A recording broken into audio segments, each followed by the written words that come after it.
I own a family practice. I need to update the slide. I did sell my Concord clinic. I told my husband that I was divesting myself of anything in my life that did not bring me pleasure. The clinic was the first to go, and he's on the chopping block. Just kidding. 35 years this year. We are going to celebrate our 35th anniversary. So Concord is gone, and I am doing some other really cool things where I have formed a company, and we are helping to support NP-owned clinics in the nation. So really excited to kind of move on to the next phase of my life. I continue to work in my Amherst clinic 28 patient hours a week. And so what I bring to you today are the things that I do every day. Some of you may know me who have not heard me before from my work with Margaret Fitzgerald, where I've been teaching the certification review course for 26 years. So let's take a look at my disclosures. This is a list of any company that I've worked with in the last 2 years. The purpose of this is so that you can evaluate me in this lecture for any sense of commercial bias. So I've listed these out for you, and the reviewers have mitigated all financial relationships. So here's what we're gonna do. We're gonna talk about 8 or so new meds and vaccines that have hit the US market in the last 6 to 9 months. We will talk about how you use them, what you need to know about them, are they any better than any of the drugs we currently have on the market. I'm gonna switch gears midway. I'm gonna give you some quick updates. New labels, new indications, new over-the-counter meds, new boxed warnings, and then we'll wrap it up with any questions that you may have. This lecture is slated for 90 minutes, but what I told the team is we're just gonna roll as the day goes. And so once we finish up, we'll take a quick break, we'll roll right back into the next one, and if we finish up early, I'll give you back a portion of your life. That's okay. All right, and you have to know I'm not gonna go late because I have a 2:40 flight out of here today. So my references for this lecture are either on the slide themselves or are located at the very end of this lecture. So as I mentioned, in 2022, the FDA actually had their lowest approval rate of new drugs in the last 10 years. They approved 37 new medications. Now, on an average year, the FDA is approving somewhere around 50 to 55 new meds. So the numbers were definitely down last year. Not really sure why, but every one of those drugs, except for 2, were drugs for oncology. They were biologics for asthma and rheumatoid and lupus, etc. They were for rare and orphan diseases. Only 2 of those drugs actually are going to make their way into primary care, and truly, really only 1. I will continue to talk about that drug because that drug is a blockbuster drug that a lot of you are probably getting phone calls about. Have you heard of the drug called tirzepatide? If you haven't heard of tirzepatide, I don't know where you've been. It's known as Mounjaro, because there isn't a day that goes by that my phone does not ring with people begging me to write it for obesity. So I'm sure you've heard about it. I left it in this lecture because a lot of people are talking about it. But since January, as of May, when I put this, June, when I put this lecture together, there were 14 new novel medications that had been approved, some of which were making their way into primary care. So let's talk about some drugs that came out in 2022, and let's talk about the newer ones and the newer indications. A couple of things I do want to mention before I jump into this. One, I am not here to promote any of these drugs. You are going to hear me mention the generic name of the drug. I will mention the brand name once, and then I'll go back to the generic. Because this is a new drug lecture, I have no idea what the generic name is of a new drug that hits the market until I prescribed it for a while. So I'm not telling you the brand name because I'm here to promote it. I'm telling you so you know what the heck I'm talking about, okay? So let's start in the world of women's health.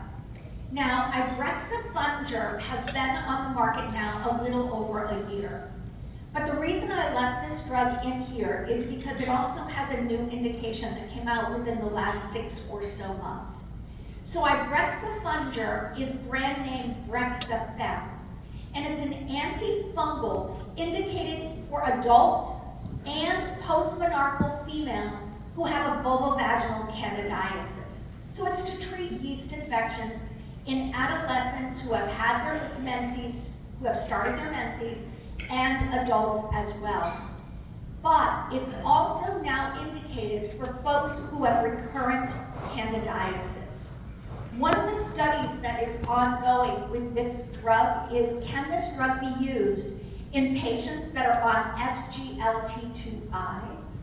Drugs like canagliflozin, empagliflozin, dapagliflozin, do you know what I'm talking about? Invokana, Farxiga, Jardiance. You know that we're putting people on those drugs to protect their kidneys, right? Not just to bring down blood sugar, but for kidney protection, heart failure, heart disease protection. So they're really important drugs to be able to find a way to keep people on. But the way they work is they make people pee out glucose, right? They offload 70 grams of glucose a day. And so when they do that, they put glucose into the urine, which then makes, and around their vagina, which makes them more likely to have UTIs and also vaginal candidiasis. There are many NPs in the country that are using this drug to be able to treat the recurrent recurrent candidiasis that women are getting on the SGLT2Is.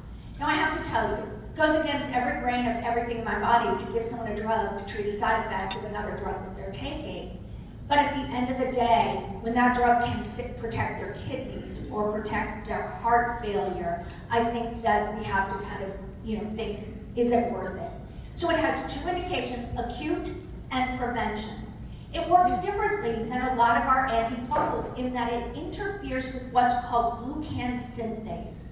This is an enzyme that's essential for fungal cell wall development. So by interfering with that enzyme, the fungal cell wall can't form and therefore it can't replicate.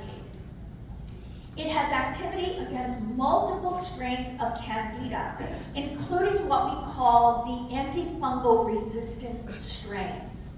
Have any of you had patients call you and say, I have tried every over-the-counter med, I have tried diflucan, fluconazole, and I am not getting better.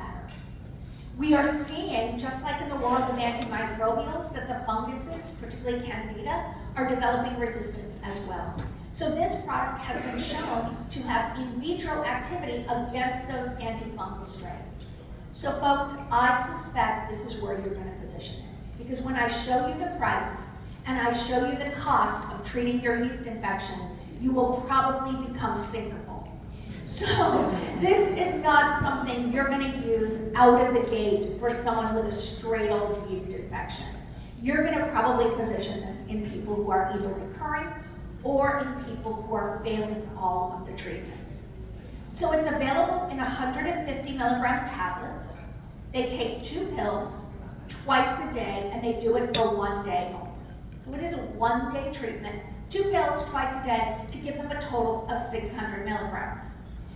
The package insert says take it with or without food. I disagree. I recommend you have patients take it with food. The biggest side effect is GI related, and I've found that when my patients have taken it with food, it does help to interfere with some of those GI side effects. Now, what about women who have recurrent yeast infections? It's 300 twice a day, so 2 pills twice a day for the same day of every month. So on the 1st of October, you take this medicine, and you take it again on the 1st of November. The package insert says, as clinician discretion in terms of length, but they also say up to 6 months. So one of the things I would say to you is if you're going to use this for recurrent, try them for a few months, 3, 4, 5, 6 months, and then stop it and see if it has really eradicated that candida that is causing their infections every month. So the package insert says up to 6 months. Many of us call in diflucan, fluconazole, when someone calls up and says, listen, I got a yeast infection, it's not resolving. Many of us are going to call in without seeing them. This is not a product I ever want you to call in. Particularly in women, well, I say that. You can call this in women who are not capable of pregnancy. If they are in menopause, fine, call it in.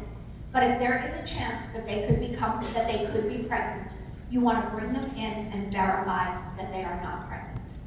The reason is in the clinical trials, when they gave this to pregnant rabbits during periods of organogenesis with the fetus, the fetal rabbit, the rabbits were born missing limbs, missing pinna of their ears. This is not something you want to take a chance on in a human. Now, the package insert says verify pregnancy before giving it to a woman of childbearing age, and advise them not to become pregnant for at least 4 days after they've taken their dose. Now, the dose that was given to those rabbits was 5 times the human dose, but who the heck wants to figure this out on our patients? So they studied the efficacy in terms of complete clinical response, both symptom and in the lab. They looked at 545 women, all different ages, including people over the age of 65, which I think is great because a lot of drugs that come to market are not studied in the older adult. And by the way, 1 in every 5 Americans is now over the age of 65.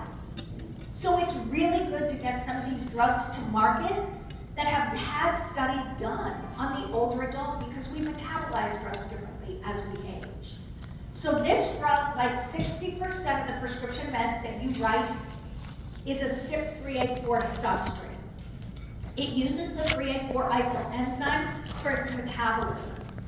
Therefore, any drug that is a strong inhibitor, you need to dose reduce to 150 twice a day, because they're not going to clear Ibrexa as quickly because of a strong inhibitor. Now, I have not written a lot of strong inhibitors in my career.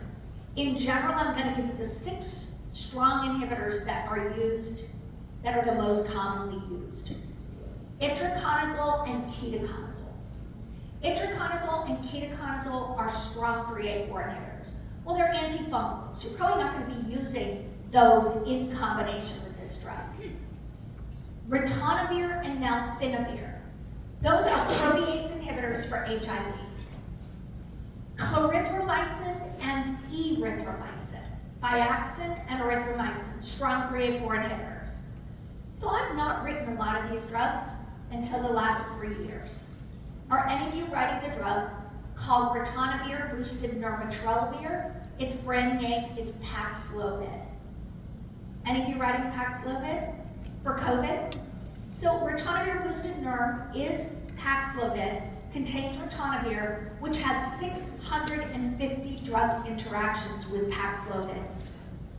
The FDA has received hundreds of reports of drug interactions, and the 2 classes of drugs that they are seeing the most common reports to the FDA in terms of Paxlovid interactions are statins and calcium channel blockers. And that makes sense, right? Because millions of people are on calcium channel blockers and statins, which are all 3A4 substrates. So be very careful with the drug called Paxlovid.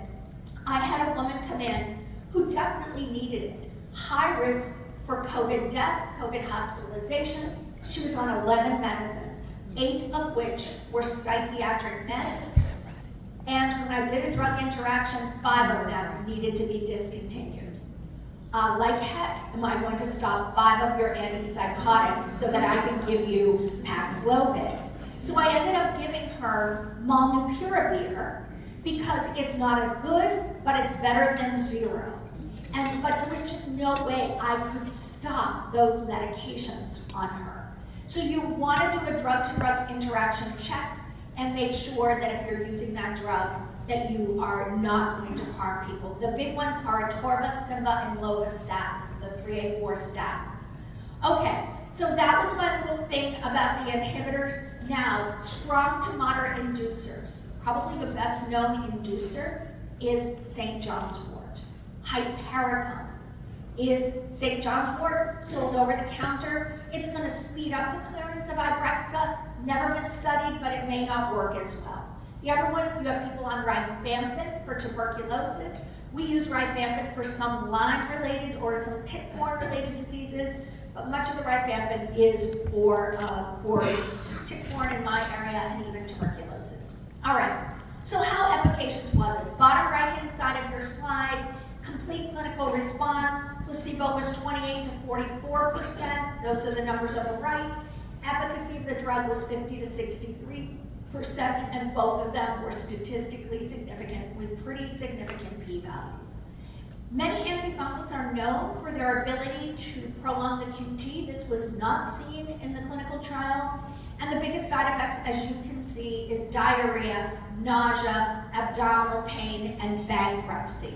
The cost of this drug, if you walk into a pharmacy for 4 pills, is $125-ish a pill. It's $500 cash price. Now, what I will tell you is every new drug out there, the manufacturers want you to prescribe them. If you tell your patients to go to the brand name of the drug.com, there are vouchers. $25 copays, $50 copays. Just keep in mind that patients on Medicare, Medicaid, and TRICARE are not allowed to participate in any of those voucher-related programs. So again, this is not going to be something you're going to use first line. And with my insurers, my patients have to have failed 2 products in order for this to even be considered. Okay. If you have questions, go ahead and as we go through, I've built in lots of time for questions. Don't hesitate to raise your hand if you want me to ask, and I'll repeat them. If you want me to answer, I'll repeat them if you have them. Yes, go ahead.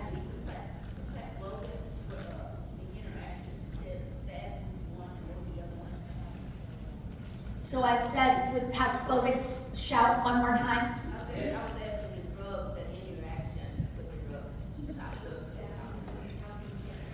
So the 2 most common interactions reported to the FDA with Paxlovid are statins, Atorva, Simpva, and Lova. So Lipitor, Zocor, and Mevacor. And then calcium channel blockers, amlodipine, verapamil, Diltiazem. Did that answer it? Perfect. Okay, let's now go to the world of neurology. Have you been following what's been going on in the world of Alzheimer's dementia? It's a really exciting time in the world of Alzheimer's, but it's a really interesting time. So what I'd love to do is, if you will allow me, is I'd love to give you a little bit of the backstory. I think by understanding the history, you can then understand the present. So what happened was 2 years ago, the FDA gave what was called a fast track designation to a drug called aducanumab.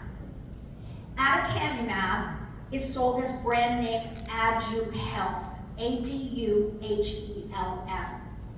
They gave a fast track designation and they said, it's first to market, it's a whole new class, we think it has promise, we're going to give you a fast track designation, we're going to let you market, we're going to let you go and use yourself in people, but you must continue to conduct studies in the background, and if we find that there's any safety issues, or if we find that you are not effective in your additional trials, we will yank your fast track designation.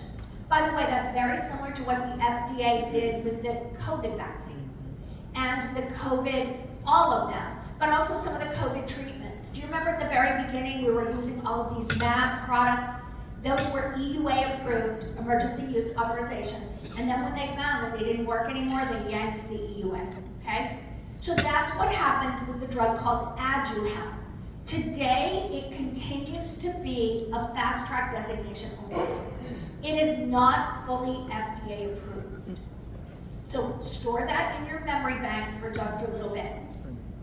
Then what happened is Eisai, a pharmaceutical company, submitted their same class of drug called lecanemab and brand name Leqembi. They too got a fast track designation. It's the same class as aducanumab. It is an amyloid beta directed antibody. It is a monoclonal antibody. And when you see a drug that ends in mab, it means expensive. That's what you need to remember about them. They are monoclonal antibodies. So this is the second fast-tracked drug in this class to be let onto the market by the FDA. All right. So the reason I'm going to talk about this is this just became this summer the first fully FDA-approved drug to treat Alzheimer's dementia. Aducanumab has not been FDA approved yet. It's still sitting in that fast track. So this is fully available, and what that means is Medicare is now covering this drug. They are not covering aducanumab unless patients are in clinical trials with the drug, but this